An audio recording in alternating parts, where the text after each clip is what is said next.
Pay scale বাস্তবায়নের দাবিতে রাজধানীতে উত্তেজনা। প্রস্তাবিত নবম পে স্কেলের গেজেট অবিলম্বে প্রকাশের দাবিতে প্রধান উপদেষ্টার বাসভবন যমুনা ঘেরাও করেছেন সরকারি চাকুরিজীবীরা। পুলিশ টিয়ার গ্যাস নিক্ষেপ করে পরিস্থিতি নিয়ন্ত্রণের চেষ্টা করেছে। সকালেই সরকারি চাকুরিজীবীরা কেন্দ্রীয় শহীদ মিনার থেকে যমুনার দিকে পদযাত্রা শুরু করেন। শুক্রবার বেলা 11:30টার দিকে রাজধানীর হোটেল ইন্টারকন্টিনেন্টাল সংলগ্ন সড়কে পুলিশের ব্যারিকেড ভেঙে যমুনার প্রবেশমুখে অবস্থান নেন আন্দোলনকারীরা। এ সময় বিভিন্ন স্লোগানে মুখর হয়ে ওঠে পুরো এলাকা।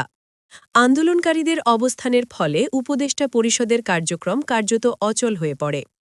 প্রায় আধ ঘণ্টা ধরে যমুনার মূল ফটকে অবস্থানের পর পরিস্থিতি উত্তপ্ত হলে পুলিশ টিয়ার গ্যাস ছোড়ে।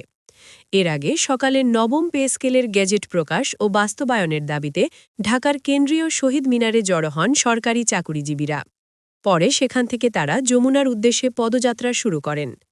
আন্দোলনকারীরা জানান, আজকের মধ্যেই গেজেট প্রকাশ না হলে তারা রাজপথ ছাড়বেন না।